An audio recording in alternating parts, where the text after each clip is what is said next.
कहानी नंबर 152। क्या पैसा ही सब कुछ है? माइकल जैक्सन 150 साल तक जीना चाहता था।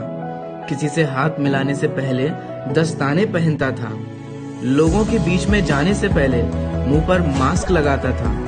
अपनी देख रेख करने के लिए उसने अपने घर पर 12 डॉक्टर्स नियुक्त किए हुए थे, जो उसके सर से लेकर पांव के नाखून तक की जांच प्रतिदिन किया करते थे। उसका खाना लेबोरेटरी में चेक होने के बाद उसे खिलाया जाता था। स्वयं को व्यायाम करवाने के लिए उसने 15 लोगों को रखा हुआ था। माइकल जैक्सन अश्वेत था।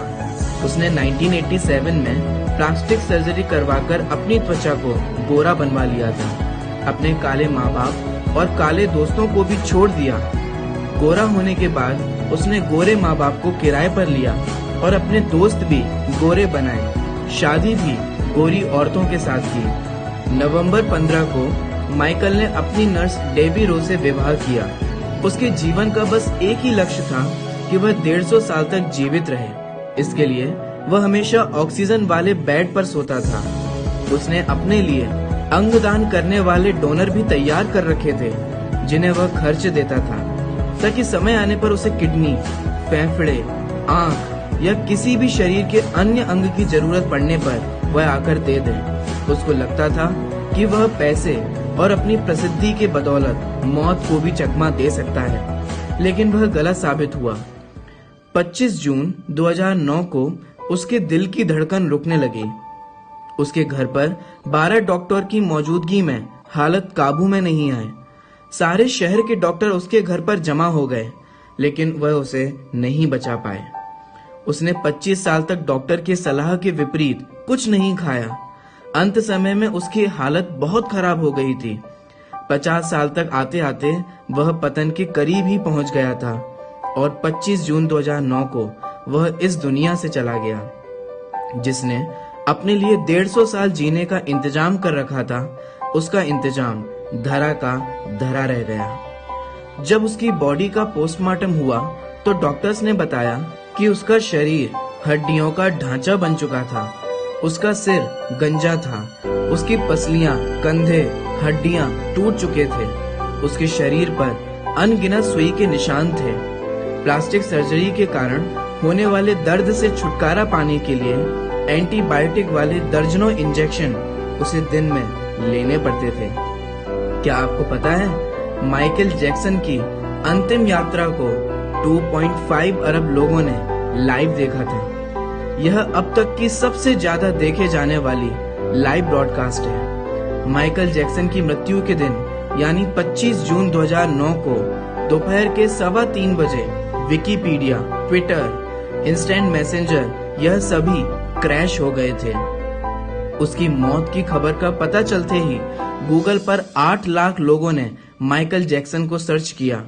ज्यादा सर्च होने के कारण गूगल पर सबसे बड़ा ट्रैफिक जाम हुआ था और गूगल क्रैश हो गया।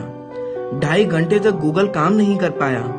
मौत को चकमा देने की सोचने वाले हमेशा मौत से ही चकमा खा जाते हैं। सार यही है कि बनावटी दुनिया के बनावटी लोग कुदरती मौत की बजाय बनावटी मौत ही मरते हैं। ऐसे प्रसंगों को जानकर कुछ गंभीर प्रश्न उपस्थित होते हैं, जिनका हम सभी को चिंतन अवश्य करना चाहिए। क्या हम बिल्डर्स, इंटीरियर डिजाइनर्स, कैटर्स और डेकोरेटर्स के लिए कमा रहे हैं? विचार कीजिए, हम बड़े बड़े कीमती मकानों और बेहद खर्चीली शादियों से किसे इम्प्रेस करना चाहते हैं? क्या आपको याद है कि कुछ साल पहले किसी की शादी पर आपने क्या खाया था? जीवन के प्रारंभिक वर्षों में क्या हम पशुओं की तरह काम में जुटे नहीं रहते? कितनी पीढ़ियों के खान पान और लालन पालन की व्यवस्था करनी है हमें? आजकल अधिकांश लोगों के 2 बच्चे हैं, बहुतों का तो सिर्फ एक ही बच्चा है। तो फिर सोचिए कि हमारी जरूरत कितनी है और हम पाना कितना चाहते हैं। क्या हमारी अगली पीढ़ी कमाने में सक्षम नहीं है, जो हम उनके लिए ज्यादा से ज्यादा सेविंग कर देना चाहते हैं? क्या हम रोज अपने जीवन से कुछ समय निकालकर अपनी शांति के लिए, स्वयं के स्वाध्याय के लिए समय नहीं निकाल सकते? हम कमाने के साथ आनंद भी क्यों नहीं प्राप्त कर सकते? इससे पहले कि आप स्लिप डिस्क के शिकार हो जाएं, इससे पहले कि कोलेस्ट्रॉल आपके हार्ट को ब्लॉक कर दे, ज्ञान और आनंद प्राप्ति के लिए समय निकालिए। वास्तव में विचार करें तो हम किसी प्रॉपर्टी के मालिक नहीं होते। सिर्फ कुछ कागजातों, कुछ दस्तावेजों पर अस्थायी रूप से हमारा नाम लिखा होता है और हमें ऐसा लगता है कि यह जमीन हमारी है। किसी के भी बारे में उसके शानदार कपड़े और बढ़िया कार देखकर ही राय मत बनाइए। इस कहानी का सार यही है कि धनवान होना गलत नहीं है, लेकिन सिर्फ धन संबंधी ही विकल्प करना, सिर्फ धनवान होना गलत है। आइए हम और आप जिंदगी को पकड़ें इससे पहले कि जिंदगी हमें पकड़ ले। आपको ये कहानी कैसी लगी यह हमें कमेंट कर अवश्य बताएं। हमने बहुत मेहनत से और बहुत समय निकाल करके इस कहानी को बनाया। आप थोड़ा सा समय निकाल करके इस कहानी को सभी के साथ शेयर अवश्य करें।